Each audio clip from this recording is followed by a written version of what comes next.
Pernah kepikiran nggak sih kenapa ya nasib peradaban di dunia ini kok bisa beda-beda banget gitu? Iya juga ya. Padahal kan kalau ditarik jauh banget ke belakang, akarnya tuh sama aja. Nah, kali ini kita mau coba apa ya, bedah gitu lintasan sejarah. Oke, Fokusnya nanti ke perbedaan jalur antara Eropa sama Nusantara. Terus kita lihat juga peluang Indonesia ke depan gimana. betul. Kita bakal gali nih dari satu analisis komparatif yang menurut saya menarik banget. Judulnya Sejarah Peradaban, Kesenjangan dan Kepeloporan. Sip? Tujuannya ya kita pengen cari tahu faktor-faktor kunci apa aja sih yang bikin sejarah kita tuh beda jalurnya. Hmm. Dan apa artinya itu buat tantangan dan peluang Indonesia sekarang.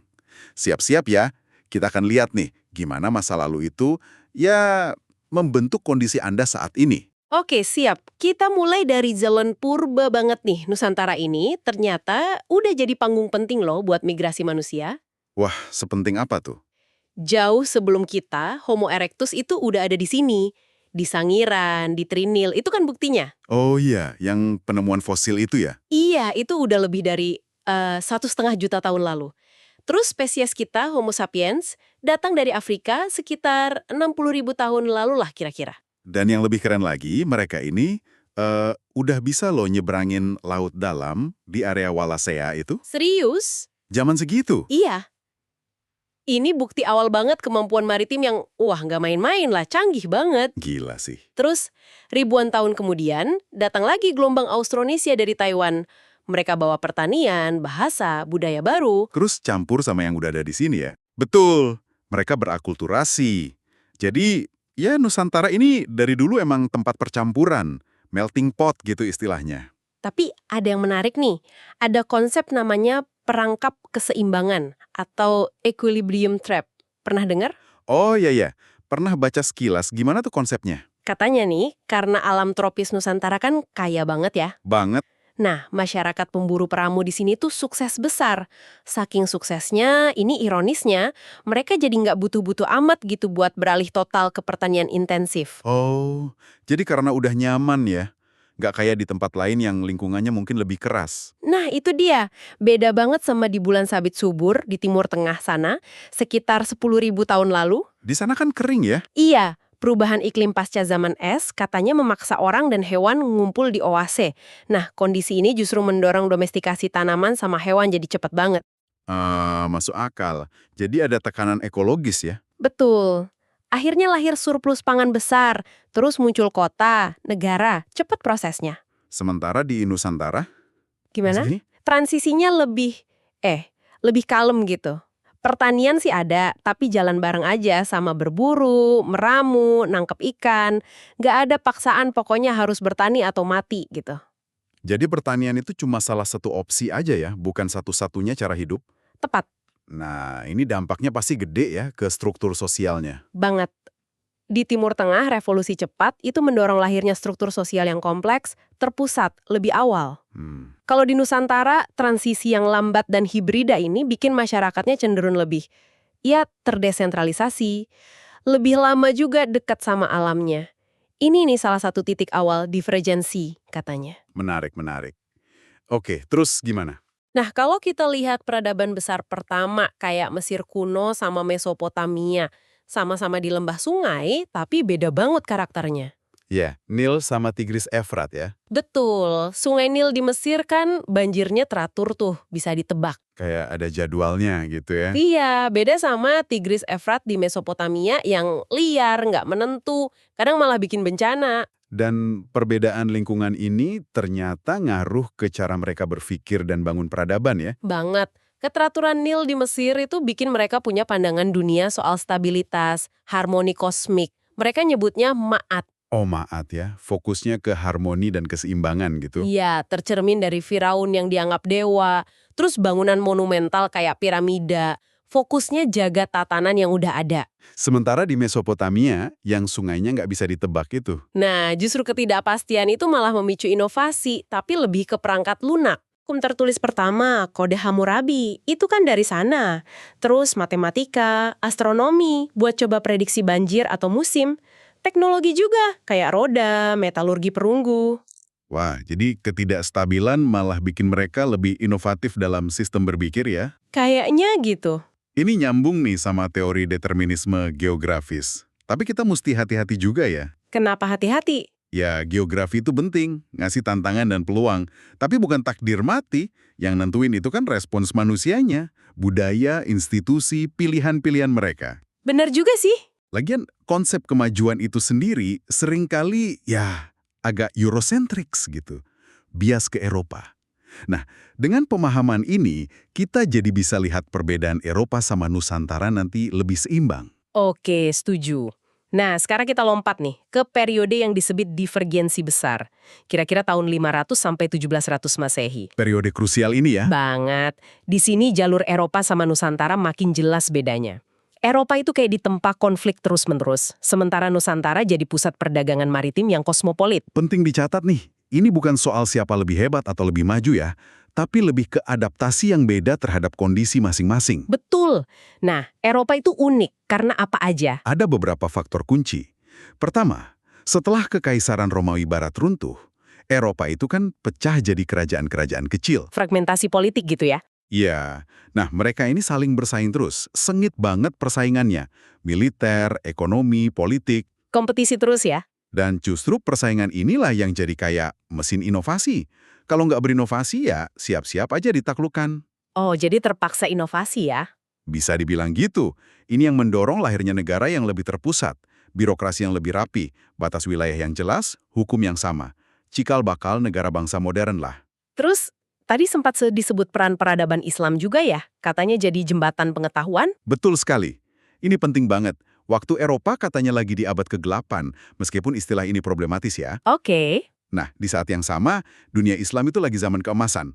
Mereka nggak cuma nyimpen warisan Yunani Romawi, tapi juga ngembangin ilmu pengetahuan. Terus gimana nyampe lagi ke Eropa? Lewat banyak jalur.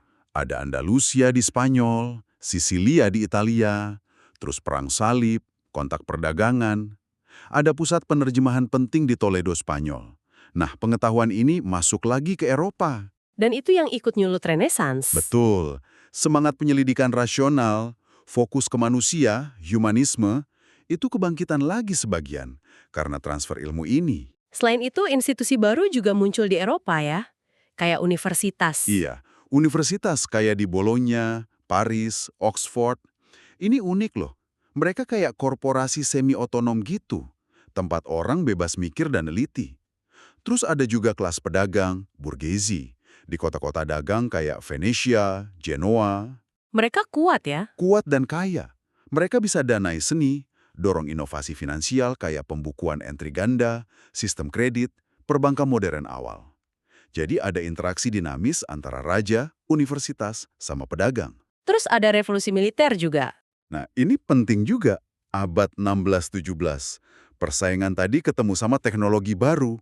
Bubuk mesiu, meriam-meriam besar bikin kastil-kastil kuno jadi nggak berguna. Oh ya, kenapa? Gampang dihancurin pakai meriam. Ini mempercepat kekuasaan raja jadi makin terpusat. Perang juga jadi makin mahal dan rumit. Butuh biara besar ya? Banget. Butuh pasukan tetap yang profesional, logistik canggih, industri senjata. Cuma negara yang bisa mobilisasi sumber daya besar yang bisa bertahan. Jadi kayak lingkaran gitu. Butuh militer kuat, negara inovasi, bisa proyeksi kekuatan lebih besar lagi. Wah, kompleks ya dinamika di Eropa. Nah, sementara itu di Nusantara gimana kondisinya? Kita kan kepulauan, pasti beda fokusnya. Jelas beda. Nusantara itu dibentuk oleh laut. Setelah Majapahit mulai pudar di akhir abad 15. Muncul kesultanan-kesultanan Islam ya. Tepat. Ada Aceh, Demak, Ternate, Goa Talo di Makassar. Kekuatan mereka itu bukan di penguasaan daratan luas kayak kerajaan Eropa, tapi di kontrol pelabuhan dan jalur laut. Politiknya talasokrasi, kekuasaan berbasis laut. Jadi fokusnya di perdagangan maritim. Betul. Mereka bersaing keras buat kuasai arus komoditas, terutama rempah-rempah yang harganya mahal banget di pasar dunia waktu itu. Kalau teknologinya gimana? Apa kita ketinggalan jauh gitu? Enggak juga loh. Kita punya teknologi maju yang sesuai sama kebutuhan kita. Kapal Jung Jawa itu gede banget, Portugis aja kagum, bisa angkut banyak barang atau pasukan. Terus soal senjata, meriam tadi? Kita juga punya teknologi bubuk mesiu dan meriam sendiri. Mungkin dapat ilmunya dari pedagang Arab atau Mongol, nggak jelas juga. Ada cetbang, lela, rentaka. Tapi beda ya sama meriam Eropa. Beda filosofi desainnya. Meriam Nusantara itu cenderung lebih kecil, lincah. Seringnya jenis bridge loading, diisi dari belakang, jadi nembaknya bisa cepat. Efektif buat pertempuran laut jarak dekat, atau buat pertahanan benteng dari serangan personel. Bukan buat ngancurin tembok batu tebel kayak meriam Eropa ya? Nah, bukan itu fokusnya. Beda kebutuhan, beda desain. Oke, kalau fokus intelektual dan budayanya gimana di Nusantara? Orientasinya juga beda. Pusat-pusat intelektual itu ada di keraton dan pesantren. Fokusnya lebih ke sintesis spiritual dan budaya. Maksudnya sintesis? Mencampurkan ajaran Islam yang baru datang dengan tradisi lokal yang udah ada sebelumnya. Kayak Hindu-Buddha, animisme. Jadi Islamnya sinkretis, khas Nusantara. Jadi ilmunya lebih ke sastra filsafat gitu ya? Iya, berkembang banget sastra kayak kakawin, terus filsafat mistik, tasawuf, penulisan sejarah babat, genealogi, juga kesenian istana yang adiluhung kayak gamelan dan wayang. Pandangan dunianya jadi beda juga dong? Jelas, kalau di Eropa, Renaissance itu kan antroposentris, manusia pusatnya, empiris, ekspansionis, pengen kuasai alam. Di Nusantara, khususnya Jawa Islam waktu itu, lebih teosentris atau kosmosentris. Fokusnya cari harmoni, keseimbangan alam dan sosial, jaga tradisi. Satu fokus keluar menaklukkan, satu lagi fokus ke dalam menjaga keseimbangan. Kurang lebih begitu. Dan perbedaan pandangan dunia ini mendasari banget perbedaan jalur teknologi dan sosial selanjutnya. Nah, terus ada 3 inovasi Eropa di abad 15-16 yang disebut-sebut jadi game changer banget. Apa aja tuh? Pertama, jelas, mesin cetak Gutenberg sekitar tahun 1440. Ini revolusi informasi pertama di dunia. Dampaknya segede apa emang? Gede banget. Pengetahuan, peta, buku ilmiah, risalah navigasi, bahkan ide-ide revolusioner kayak Martin Luther jadi bisa diproduksi massal, cepat, murah, nggak lagi dimonopoli segelintir orang. Ini mempercepat inovasi gila-gilaan. Oke, mesin cetak. Terus yang kedua? Teknologi navigasi yang makin oke. Kompas magnetik aslinya dari China, tapi disempurnain di Eropa, peta yang lebih akurat, portolan chart, astrolab. Ini bikin pelayaran samudra jauh jadi lebih andal dan presisi. Bisa keliling dunia jadinya ya. Yang ketiga? Desain kapal baru. Contoh paling terkenal itu Caravel dari Portugis. Kecil, lincah, layarnya bisa nangkap angin dari samping, Latin sail, bandannya kuat. Dan yang penting? Kapal ini bisa jadi platform buat bawa meriam perunggu yang kuat tadi. Nah, kombinasi artileri berat di atas kapal yang lincah ini jadi senjata mematikan. Armada lokal di mana-mana kalah, jalur dagang bisa dikuasai. Jadi 3 itu, mesin cetak, navigasi, kapal, plus meriam. Ditambah lagi semangat merkantilisme ya. Tepat. Merkantilisme itu kan paham ekonomi yang bilang kekayaan negara diukur dari emasnya. Caranya maksimalkan ekspor, minimalkan impor. Ini yang dorong zaman penjelajahan Eropa. Betul. Tujuan utamanya, cari jalur langsung ke sumber kekayaan Asia, terutama rempah-rempah. Mau motong jalur pedagang Venesia dan blokade Ottoman di Timur Tengah. Ini proyek geoekonomi dan geopolitik besar-besaran yang didukung teknologi yang, pada konteks itu, superior.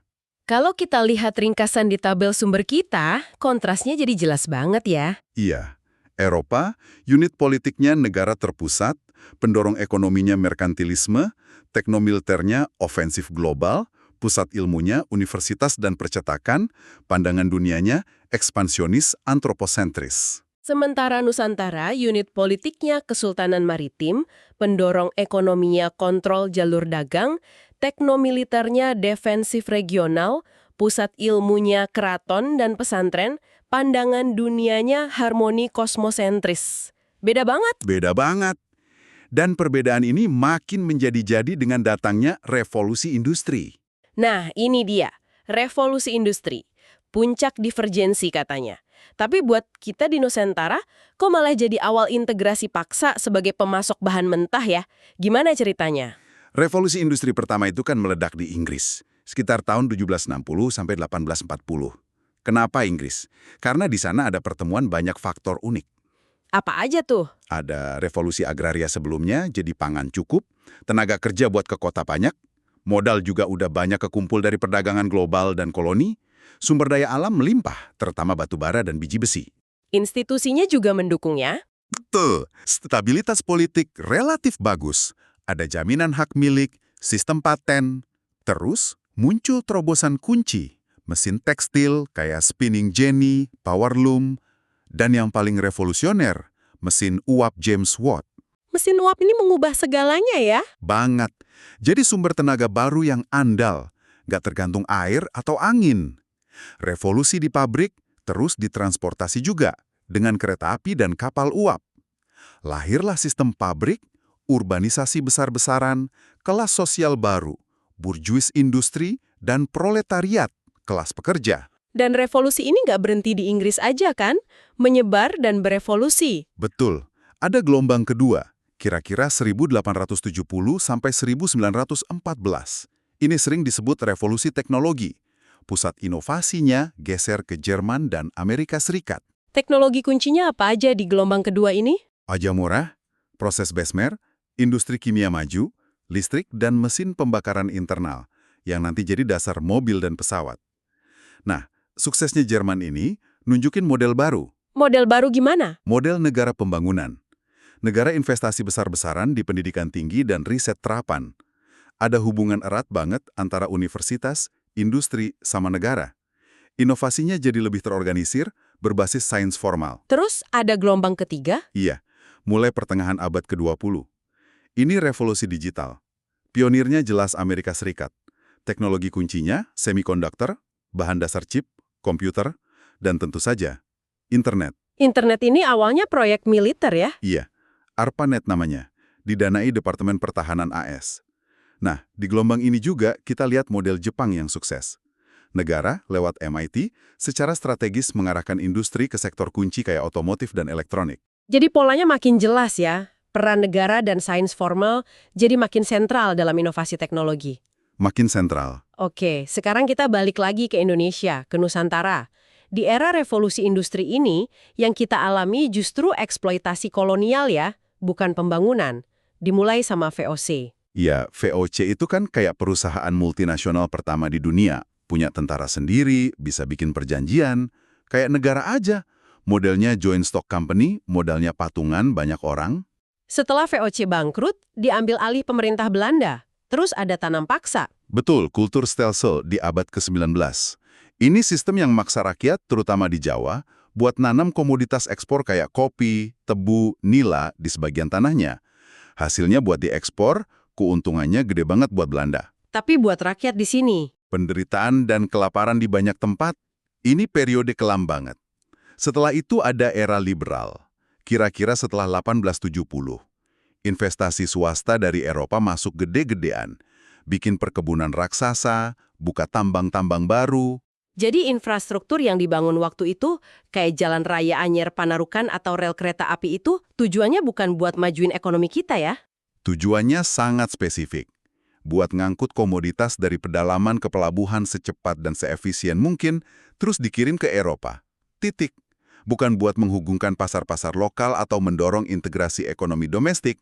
Sistem perbankannya juga gitu, Deja Fast Bank. Sama aja. Deja Fast Bank, yang nanti jadi Bank Indonesia, itu didirikan buat melayani kebutuhan finansial perusahaan-perusahaan Eropa, bukan buat ngasih modal ke pengusaha pribumi. Ini yang tadi disebut ketergantungan pada jalur atau path dependency itu ya? Tepat sekali. Struktur ekonomi kolonial itu sifatnya inheren ekstraktif, cuma ngeruk kekayaan alam. Dan struktur ini membentuk jalur yang sulit diubah. Maksudnya gimana tuh sulit diubah? Ya bayangin aja, semua rel kereta udah dibangun ngarah ke pelabuhan. Semua sistem perbankan, hukum, kebijakan didesain buat ngelayanin ekspor bahan mentah. Nggak ada ruang, nggak ada insentif sama sekali buat tumbuhin industri pengolahan di dalam negeri. Malah industri kerajinan lokal seringkali mati karena kalah bersaing sama barang impor murah dari Eropa. Jadi, kondisi industri kita yang terbelakang pas merdeka itu bukan semata-mata karena kita nggak mampu gitu ya? Bukan. Itu adalah konsekuensi logis dari desain sistem kolonial yang memang sengaja dibuat begitu. Ini titik berangkat Indonesia merdeka, penuh dengan warisan struktur yang nggak menguntungkan. Oke, sejarahnya memang berat ya. Tapi justru karena itu kita harus lihat ke depan. Gimana caranya Indonesia bisa keluar dari jalur ketergantungan ini? Gimana caranya kita bisa jadi pemimpin teknologi? Nah, itu pertanyaan krusialnya. Kita perlu belajar dari negara lain yang berhasil melakukan lompatan. Dari negara berkembang, jadi pemain teknologi global. Analisis kita ini menyoroti dua contoh, Korea Selatan dan Israel. Oke, gimana model Korea Selatan? Korea Selatan itu contoh klasik negara pembangunan atau developmental state. Strateginya sangat top-down, dipimpin negara. Tahun 60-an mereka kan miskin banget ya. Salah satu yang termiskin di dunia. Terus gimana mereka bisa bangkit? Pemerintahnya punya visi jangka panjang. Mereka secara sadar memilih sektor industri strategis yang mau dikembangkan.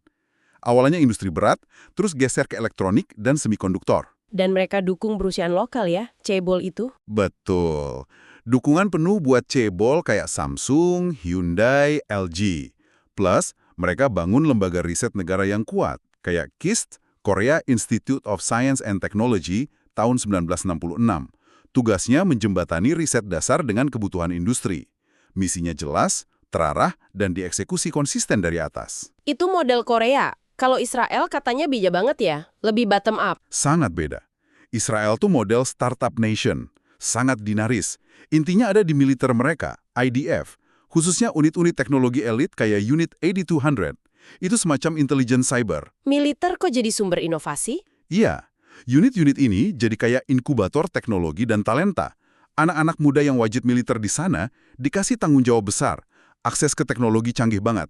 Mereka dilatih problem solving di bawah tekanan. Terus setelah selesai wamil? Para veteran ini keluar dengan skill tinggi, pengalaman praktis, dan jaringan yang kuat. Banyak dari mereka terus mendirikan startup teknologi.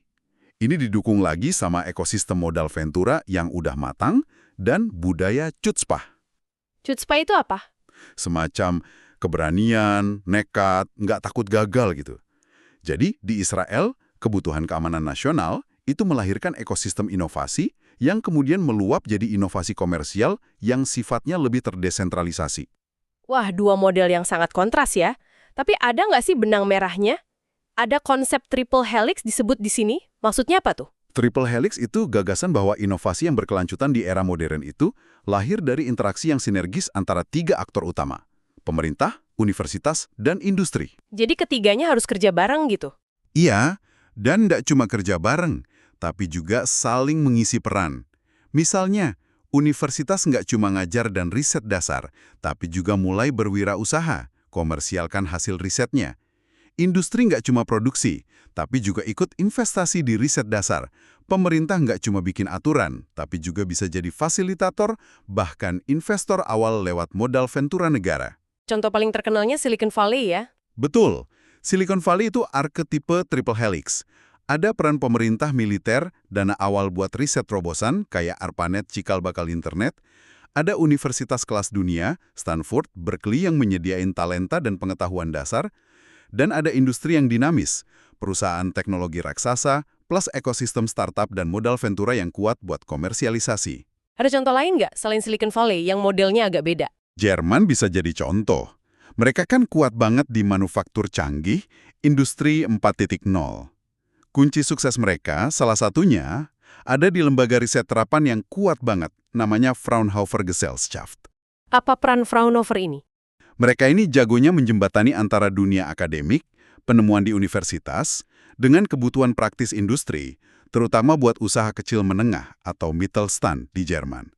Mereka ambil hasil riset universitas, terus dikembangin jadi prototipe atau solusi teknologi yang siap pakai buat industri. Jadi ngurangin risiko dan biaya inovasi buat perusahaan ya? Tepat. Dan memastikan riset-riset di kampus itu nggak berhenti jadi paper aja, tapi benar-benar jadi keunggulan kompetitif di pasar. Jadi baik model Silicon Valley maupun Jerman nunjukin kalau inovasi modern itu butuh ekosistem yang terstruktur dan kerjasama erat antar pihak. Oke, jelas banget soal model-model sukses itu. Sekarang coba kita pakai kacamata itu buat lihat kondisi Indonesia saat ini. Posisi kita gimana? Pertama, soal struktur ekonomi. Tadi udah disinggung, masih dominan komoditas ya. Masih kuat banget, sayangnya, warisan kolonial itu masih terasa. Kita masih sangat bergantung sama ekspor komoditas primer, kayak batu bara, sawit, nikel. Rentan banget sama fluktuasi harga dunia ya jadinya. Banget. Itu yang sering disebut kutukan sumber daya atau resource curse. Kebijakan hilirisasi, kayak larangan ekspor biji nikel mentah, Itu langkah positif sih buat ningkatin nilai tambah di dalam negeri. Tapi apa? paradigmanya, kerangka berpikirnya, itu masih berbasis pada eksploitasi sumber daya alam atau SDA. Belum sepenuhnya bergeser ke ekonomi yang basisnya pengetahuan, inovasi, dan teknologi tinggi. Oke, itu soal struktur ekonomi. Kedua, soal sistem inovasi nasional kita. Ada BRIN kan sekarang? Gimana tuh? BRN, Badan Riset dan Inovasi Nasional itu kan upaya konsolidasi riset nasional yang, ambisius ya. Tujuannya bagus, menyatukan lembaga-lembaga riset biar lebih efisien dan fokus. Udah ada juga skema-skema pendanaan riset baru yang diluncurkan. Tapi tantangannya? Tantangannya masih banyak. Pertama, anggaran riset kita secara keseluruhan, persentase terhadap PDB itu masih termasuk rendah dibanding negara-negara maju atau bahkan negara tetangga. Kedua, yang lebih penting, soal efektivitasnya. Gimana caranya hasil riset dari BRN atau universitas itu bisa benar-benar nyambung dan dipakai oleh industri. Menjembatani lembah kematian antara riset dan komersialisasi ini masih PR besar. Sejarah kebijakan industri kita juga katanya nggak konsisten ya? Iya, dari Orde Lama, Orde Baru, sampai reformasi, arah kebijakan industrinya sering berubah-ubah. Kurang ada konsistensi jangka panjang yang melampaui siklus politik 5 tahunan. Padahal, membangun ekosistem inovasi itu butuh waktu lama dan komitmen berkelanjutan. Nah, yang ketiga dan mungkin yang paling krusial nih soal modal manusia atau SDM kita. Kita kan lagi bonus demografi nih. Betul, jumlah penduduk usia produktif kita melimpah. Ini potensi besar. Tapi pertanyaannya, kualitasnya gimana? Apakah skill SDM kita ini udah sesuai dengan kebutuhan abad ke-21? Di situ masalahnya ya. Kelihatannya begitu. Sistem pendidikan kita, dari dasar sampai tinggi, masih menghadapi banyak tantangan buat menghasilkan lulusan yang punya kemampuan berpikir kritis, kreativitas, problem solving, kolaborasi, literasi digital. Masih ada gap juga antara lulusan kampus sama kebutuhan industri. Masih cukup lebar gapnya. Kurikulum seringkali belum relevan. Ditambah lagi, jumlah peneliti, insinyur, ilmuwan per kapita kita juga masih tergolong rendah. Ini fondasi paling dasar buat jadi negara berbasis inovasi. Jadi kesimpulannya Indonesia ini kayak di persimpangan jalan gitu ya. Punya potensi besar, tapi tantangannya juga nggak kalah besar. Tepat. Kita punya SDA melimpah, pasar domestik besar, bonus demografi. Tapi kita juga masih terikat sama warisan struktur ekonomi kolonial, ekosistem inovasi yang belum optimal, dan tantangan kualitas SDM yang fundamental. Mungkin kita perlu model hibrida yang unik buat Indonesia ya. Menggabungkan arahan strategis negara kayak di Korea, tapi juga dorong energi kewirausahaan dari bawah kayak di Israel. Sambil, yang paling penting, rombak total fondasi SDM kita. Bisa jadi itu arahnya. Analisis historis yang udah kita bahas tadi, itu gunanya bukan cuma buat nostalgia atau nyalahin masa lalu, tapi jadi fondasi buat nyusun strategi ke depan.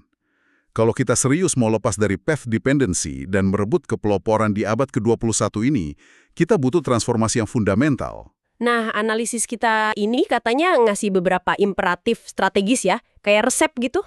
Bukan resep instansi, lebih ke kerangka kerja strategis. Ada beberapa hal mendasar yang perlu dilakukan. Apa aja tuh? Yang pertama soal visi nasional ya, harus diubah paradigmanya. Betul. Itu imperatif strategis #1, pergeseran paradigma fundamental. Kita harus secara sadar, tegas, dan konsisten beralih dari ekonomi yang andalannya gali jual sumber daya alam, SDA, ini warisan kolonial banget, ke model ekonomi baru. Model baru yang gimana? Yang basisnya adalah penciptaan pengetahuan, inovasi, dan teknologi bernilai tambah tinggi.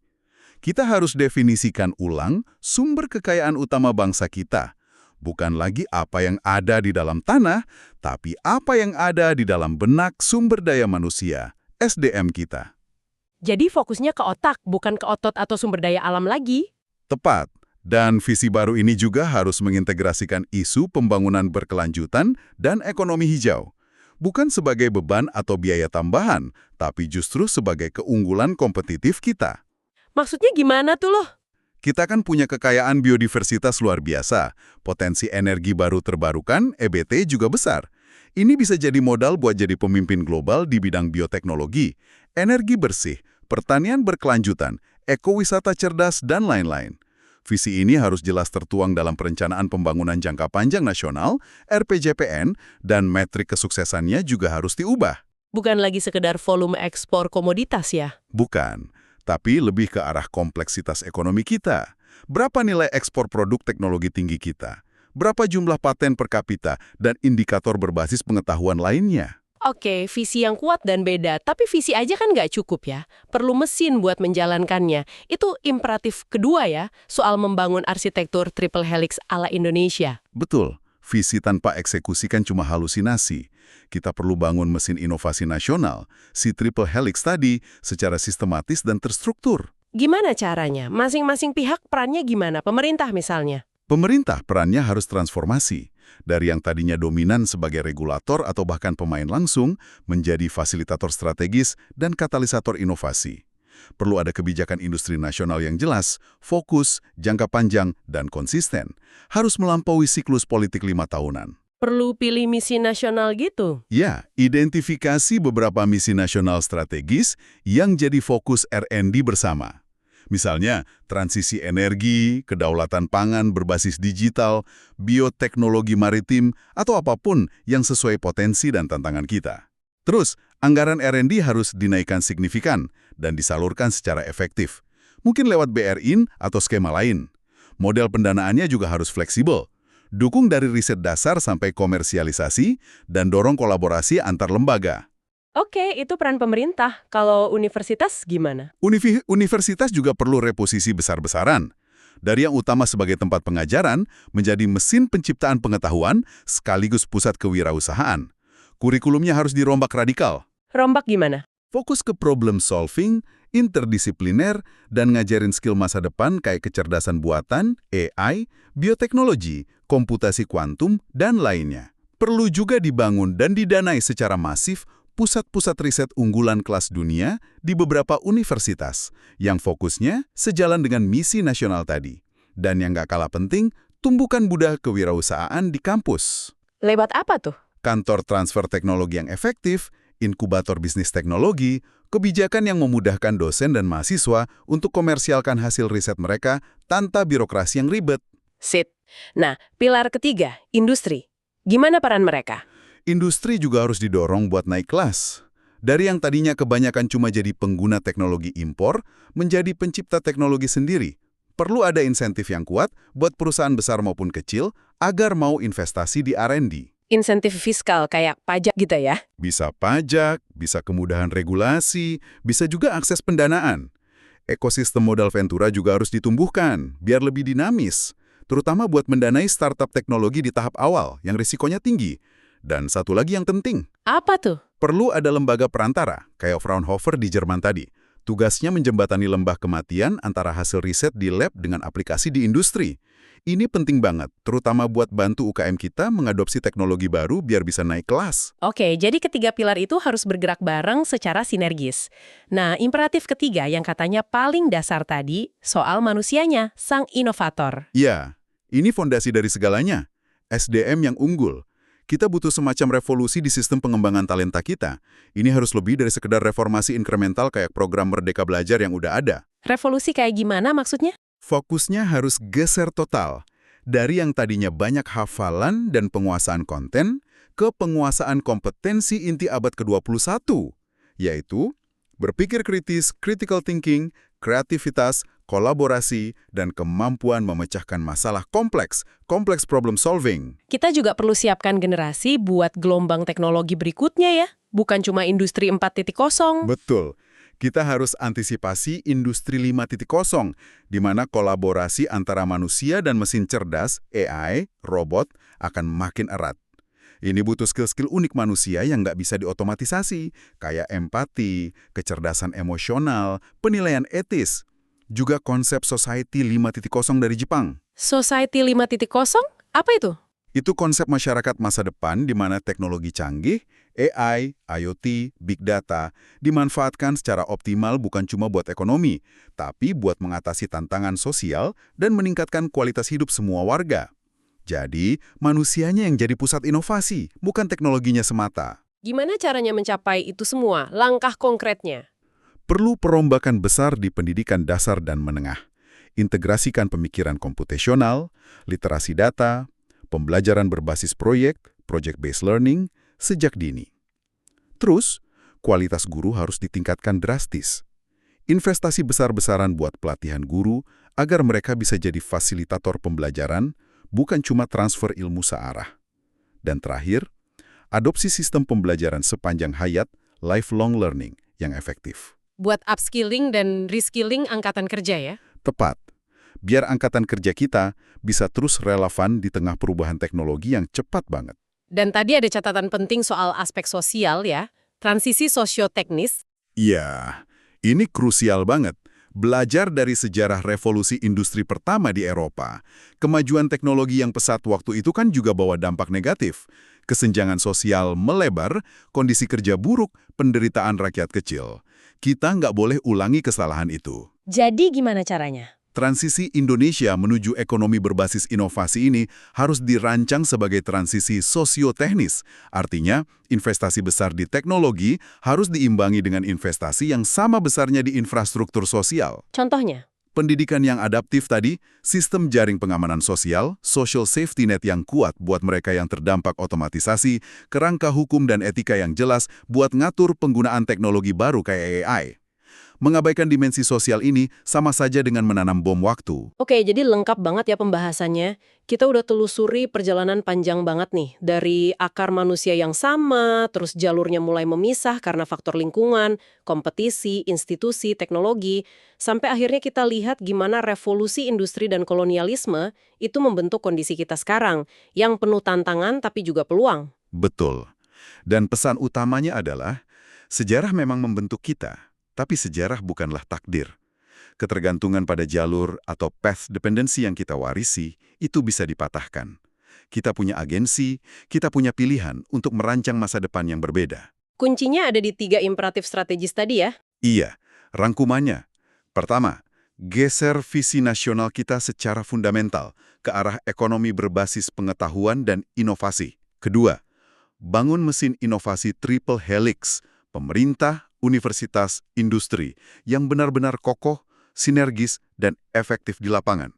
Ketiga, lakukan revolusi pengembangan SDM yang berpusat pada manusia dengan pendekatan sosioteknis yang kuat. Sumber analisis kita bahkan mengusulkan 10 langkah aksi konkret sebagai peta jalannya loh. Wah, ada langkah konkretnya juga ya. Nah, sebagai penutup nih, biasanya ada pertanyaan provokatif buat pendengar. Kita renungkan. Dari Anda mungkin? Oke, coba ini ya. Mengingat sejarah panjang adaptasi, sintesis budaya, dan resiliensi masyarakat Nusantara, serta kekayaan sumber daya manusia kita yang unik, bagaimana ya caranya Indonesia bisa merancang model inovasi yang lebih dari sekedar meniru triple helix standar? Maksudnya gimana tuh lebih dari sekedar? Mungkin kita bisa sebut triple helix plus gitu. Model yang tidak hanya mengintegrasikan pemerintah, universitas, dan industri secara efektif, tapi juga secara unik memanfaatkan kearifan lokal, nilai-nilai budaya, dan kekuatan komunal atau gotong royong yang kita punya. Bisakah elemen-elemen khas Nusantara ini justru jadi sumber keunggulan kita untuk menciptakan jalur kepeloporan kita sendiri di abad ke-21? Menarik banget. Dan pertanyaan lanjutannya buat Anda yang menyimak. Apa kira-kira peran yang bisa Anda ambil dalam mewujudkan model Triple Helix Plus ala Indonesia itu? Wah, pertanyaan yang dalam dan personal ya. Keren banget buat jadi bahan renungan. Oke Meh, terima kasih banyak nih atas pembahasannya yang mencerahkan. Dan terima kasih juga buat Anda semua yang sudah menyimak pembahasan mendalam kita kali ini. Sampai jumpa di lain kesempatan.